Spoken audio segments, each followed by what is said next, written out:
के आदि नहीं है। न धीरे बोलते न धीरे सुनते, चकाचक बोलते और चकाचक सुनते। क्या बोलना पड़ेगा? क्या बोलना पड़ेगा?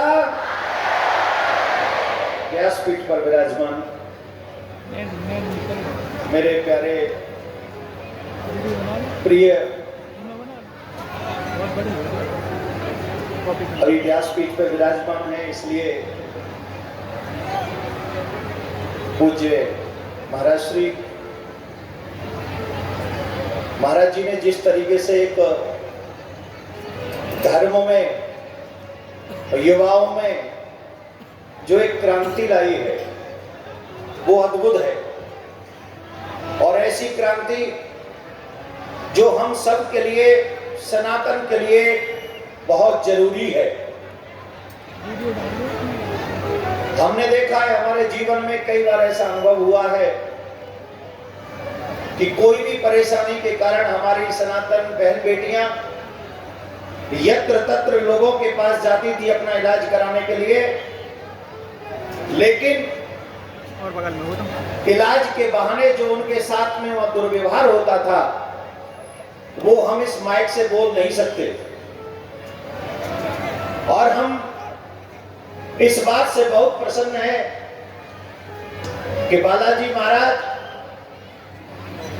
अपनी कृपा हमारे भैया पर, अनुज पर इतनी की हुई है कि आप लोगों के कष्टों का निवारण करते हैं और बंद कमरे में नहीं करते हैं, कथा पंडाल में करते हैं, कैमरों के सामने करते हैं। इसमें कुछ छिपाने योग्य नहीं है। जो लोग कहते हैं कि ये अंधविश्वास फैला रहे हैं, कमरे में बैठे हुए लोग क्या जाने कि विश्वास किसको कहते हैं और अंधविश्वास किसको कहते हैं। जिन्होंने कभी अपने माँ बाप पे, अपने धर्म पे, अपने भगवान पे विश्वास न किया हो, उन्हें क्या पता बालाजी का विश्वास क्या होता है। जो एक जगह पर बैठकर कहते कि I don't believe in God, मैं भगवान को नहीं मानता, तो जब तुम भगवान को ही नहीं मानते तो फिर चमत्कार को कैसे मानोगे, हनुमान जी की कृपा को कैसे मानोगे? क्योंकि तुम्हारी नजर में तो हनुमान जी है ही नहीं, और जिनकी नजर में नहीं है वो नहीं जान पाएंगे कि बालाजी क्या है, कृपा किसको कहते हैं। जय जय जय हनुमान गोसाई, कृपा करो गुरुदेव की नाई। कौन ऐसा है जो हनुमान जी की कृपा को ठुकरा सकता? कोई भी नहीं। जीता जागता सबूत हमारे मध्य में व्यासपीठ पर विराजमान हमारे पूज्य भाई श्री है, जो हमारे अनुज है, जो बागेश्वर धाम बालाजी महाराज की कृपा के पूर्ण कृपा पात्र हैं, जो आज हमारे मध्य में। देखिए ना, यहां से जहां तक जा रहे नजरें सरीसर नजर आ रहे। अब इनकी खोपड़ी, किसी के होता है सर और किसी की होती है खोपड़ी। सर तो झुकने के लिए है, पर जिनकी खोपड़ी, खोपड़ी का मतलब है जो खोई पड़ी, वो है खोपड़ी। जिनकी खो गई है और कहीं पड़ी है, वो क्या जानेंगे कि बालाजी महाराज का क्या कृपा है और क्या चमत्कार है। परख सकती नहीं रत्न को हर इंसान की आंखें, परख सकती नहीं रत्न को हर इंसान की आंखें। दिखाई हनुमत क्या देगा जब न हो जब तक ज्ञान की आंखें। मैं बार बार व्यासपीठ को नमन करता हूं। मुझे पता है कि आप महाराज जी को सुनना चाहते हैं, लेकिन इतने बड़े सनातनियों के बीच में कल जो हमने एक संकल्प लिया है, उस संकल्प को व्यासपीठ के आगे दोहराते हुए अपनी वाणी को विराम दूंगा। वो संकल्प है कि जैसे भगवान श्री राम का मंदिर निर्माण हो रहा है कोर्ट के माध्यम से, जैसे भगवान श्री राम आजाद हो गए हैं, हम और आप सनातनियों को मिलकर एक ऐसा कार्य करना चाहिए जिससे अब हमारे भगवान श्री कृष्ण भी आजाद हो जाएं। मैं एक बात पूछना चाहूंगा, अगर हमारे घर का कोई सदस्य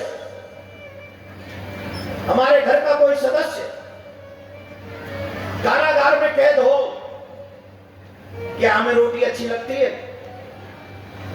क्या हमें कोई कपड़े नए पहनने का मन करता है? जवाब देते जाइएगा। सिर्फ कथा सुनने को हिंदू नहीं कहते। फेसबुक पे, व्हाट्सएप पे, सोशल साइट पे हिंदू बनना बंद करो। अगर हिंदू बनना है तो दिल से हिंदू बनो, और जब दिल से हिंदू बनोगे तो कृष्ण जन्मभूमि बनने से कोई नहीं रोक सकेगा। हमारी प्रॉब्लम ही है, टीवी पे हम हिंदू बनेंगे, फेसबुक पे हम हिंदू बनेंगे, सोशल साइट्स पे हम हिंदू बनेंगे, और घर में सुबह 12 बजे तक बिस्तर नहीं छोड़ेंगे, माथे पे तिलक नहीं लगाएंगे, गले में कंठी नहीं पहनेंगे, अपने माता पिता के पैर नहीं छुएंगे। इसलिए दिखावे के लिए नहीं, सच्चाई के लिए हिंदू बनना पड़ेगा, सनातनी बनना पड़ेगा, और अपनी आवाज जैसे और लोग उठाते संविधान के अनुसार, वैसे हमें भी अपनी आवाज उठानी पड़ेगी। जितने भी लोग यहाँ बैठे, एक बात समझ लीजिए, बिना रोए तो माँ भी दूध नहीं पिलाती। याद रखना, अगर तुम मांगोगे नहीं तो तुम्हें कृष्ण नहीं मिलेंगे, कृष्ण भूमि नहीं मिलेगी, काशी नहीं मिलेगी। अगर मांगोगे तो जैसे राम मिल गए हैं वैसे कृष्ण भी मिल जाएंगे, इसमें कोई दोहरा नहीं। इन 26 साल के कथाक्रम में भगवान ने मुझे बहुत दिया है। भारतवर्ष में, भारत के बाहर सनातनियों ने मुझे बहुत दिया है। इतना लाड़ प्यार, इतना दुलार, इतना अपनापन दिया है। मुझे लगता है कि मेरे बाद अगर इतना किसी को मिला है तो मेरे भाई को मिला है। और मैं चाहता हूं कि भगवान जितना मुझे मिला है, आप लोगों का प्यार, स्नेह, उसके हजारों गुना मेरे भाई को और मिलता चला जाए। लेकिन आज मैं आपसे एक बात करने आया हूं। कल हमने ये संकल्प लिया है, एक राष्ट्रव्यापी आंदोलन करेंगे, और एक ऐसा आंदोलन करेंगे कि 100 करोड़ हिंदुओं को यह पता चले कि हमारे कृष्ण अभी बंदी गृह में है। आप जानते हैं, जहां पे गर्भगृह है, जहां भगवान का जन्म हुआ है, वहां कोई व्यक्ति दर्शन करने नहीं जा सकता। आपको मालूम है बात? उसके ऊपर गुम्बद बना हुआ है, वहां कोई दर्शन करने नहीं जा सकता। वहां मिलिट्री के हजारों लोग उस जगह की रक्षा करते, सुरक्षा करते। अगर आज मैं कह दूं ना यहां से कि कल मैं गर्भगृह के दर्शन करने जाऊंगा और वहां पूजा करूंगा, मैं दिल्ली एयरपोर्ट से निकलूंगा नहीं, उससे पहले चारों तरफ मेरे पुलिस होगी। तो बताओ, जब मेरे भगवान की हालत हो तो तुम नए कपड़े कैसे पहन सकते हो? तुम भोजन कैसे चैन से कर सकते हो? जब मेरा भगवान अरेस्टिंग हो, मेरा कृष्ण सैनिकों के देख रेख में हो, और हम लोग आराम से बैठकर रोटी खाएं। मैं तो कहता हूं, खाओ, ताकत बढ़ाओ, और आंदोलन में इतने शामिल हो जाओ कि हमारी बात को भारत सरकार भी सुने, हमारी बात को सुप्रीम कोर्ट भी सुने, और हमारी बात को वो लोग भी सुने जो हमारी जगह पर अपना अधिकार जमाते हैं।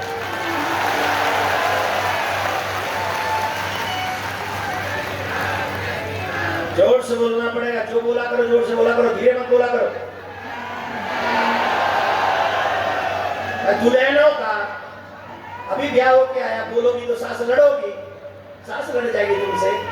एक ने जोर से बिंदास बोलो कि तुम यहाँ बोलो, और आवाज 57 कंट्रियों में पहुंच जाए कि अब हिंदू जाग रहा है, सनातनी जाग रहा है। इतनी जोर से आवाज होनी चाहिए तुम्हारी। और जोर से बोलना पड़ेगा, और जोर से बोलना पड़ेगा, और जोर से बोलना पड़ेगा। अब बताइए कौन कौन उस राष्ट्रव्यापी आंदोलन में मेरा साथ देंगे, मेरे भाई का साथ देंगे? देखो मैं अलग नहीं हूं, भाई अलग नहीं, हम दोनों एक ही, और अब एक नहीं है, एक और एक क्या है? तुम ही तुम हो तो क्या तुम हो, हम ही हम है तो क्या हम है। आनंद आएगा जब हम और तुम मिलेंगे और 11 हो जाएंगे, और हम भाई मिलकर 11 हो गए हैं। और सच मानिए, मैं आपको विश्वास दिलाता हूं, मैं तब तक चैन की नींद नहीं सोऊंगा जब तक अपने कन्हैया को उस कारागार से, एक कारागार वो थी जहां कंस ने बनाई थी, आज कारागार वो है जो कुछ दुष्ट प्रवृत्ति के लोगों ने आक्रमण करके मथुरा के ऊपर हमारे कृष्ण के मंदिर को तोड़कर हमारी सनातन धर्म की छवि को तोड़ने का काम किया था। जब तक उन्हें मुंह तोड़ जवाब नहीं दे देंगे, सच मानिए मैं चैन से नहीं बैठूंगा, चाहे उसके लिए कोई कीमत चुकानी पड़े।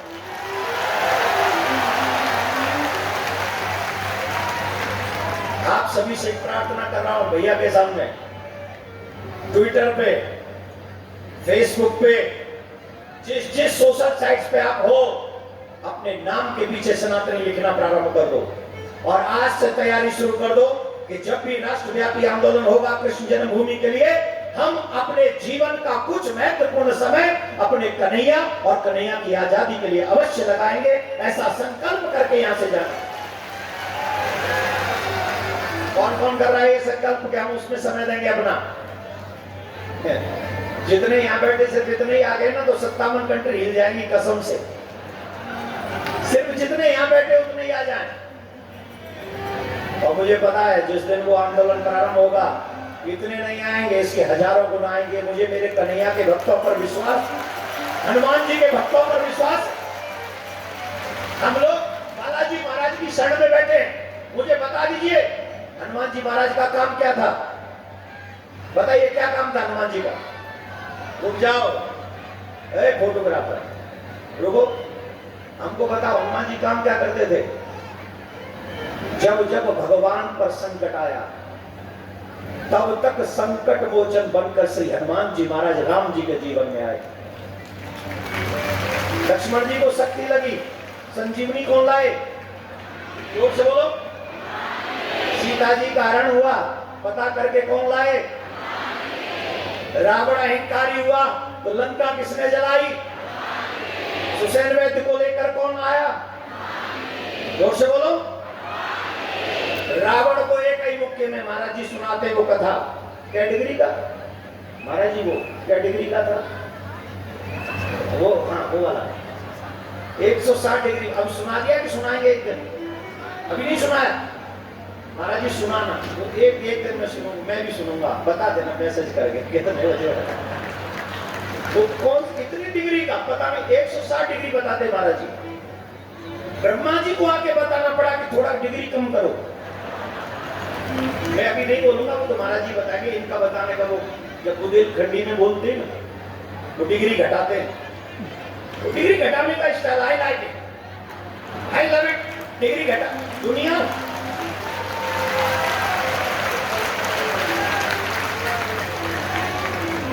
डिग्री बढ़ाने को लाइक करती है, और मैं इनके डिग्री घटाने वाले स्टाइल को सीरियसली आई लव इट। बहुत अच्छा लगता है वो जब आप बताते हैं, वो भी बुंदेलखंडी भाषा में। अब हम बागेश्वर धाम में हमने कथा की थी, और वहां हमने एक शब्द सुना था महाराज जी के मुंह से, ठटरी। और बाद में हमने सुना वो ठटरी भी एक अजीब चीज हो गई है बाद में। तो हनुमान जी महाराज जिन्हें ब्रह्मा जी ने आके कहा कि अपनी डिग्री कम करो, रावण ने एक मुक्का मारा तो रावण को ब्रह्मांड दिख गया था। जब राम जी को भरत जी को संदेश देना था, तो संदेश लेके सबसे पहले कौन गए? जोर से बोलो। इसका मतलब जानते हो, जब भक्त को जरूरत पड़ती है तो भगवान सेवा करने पहुंच जाते हैं, और जब भगवान को किसी चीज की जरूरत होती है तो हनुमान सेवा करने के लिए पहुंच जाते हैं। तो मेरा कहने का अभिप्राय यह है कि कृष्ण जी के कार्य को करने के लिए हम सबको हनुमान जी का कृपा पात्र बनना पड़ेगा। अर्जुन बनकर एक ऐसी लड़ाई लड़नी पड़ेगी जिस लड़ाई में हम अपने कृष्ण को आजाद कर सके, मुक्त कर सके, जो सबको मुक्ति देने वाला है। हम संसार के इन बंधनों में जो कुछ लोगों ने हमारे भगवान को बंदी बना रखा है, हमें इसमें कार्य अवश्य करना होगा। और याद रखना, दो दल होंगे, एक पांडवों का दल होगा और एक कौरवों का दल होगा। ये हमें और आपको सुनिश्चित करना है कि हमें पांडवों के दल में खड़ा होना है कि हमें कौरवों के दल में खड़ा होना है। लड़ाई एक बार फिर होगी, महाभारत एक बार फिर होगा, कृष्ण का सुदर्शन एक बार फिर चलेगा और वो सुदर्शन चक्र फिर से एक बार सत्य की विजय करवाएगा और पुनः धर्म जीतेगा और पुनः हमारे सनातनी आजादी में अपने कन्हैया की पूजा मथुरा में चलकर करेंगे, इसमें कोई दो राय नहीं। लेकिन ये तभी संभव होगा जब हम और आप एक स्वर में आवाज लगाएंगे, कृष्ण को आजादी के लिए राष्ट्रव्यापी आंदोलन चलाएंगे। और ये सब संभव है। आपसे एक बात कहकर अपनी वाणी को विश्राम दूंगा, न पद चाहता हूं न प्रतिष्ठान चाहता हूं, न पद चाहता हूं न प्रतिष्ठान चाहता हूं, जो सुरक्षित हो आने वाली पीढ़ी, मैं ऐसा हिंदुस्तान चाहता हूं, मैं ऐसा हिंदुस्तान चाहता हूं। व्यासपीठ को बार बार नमन।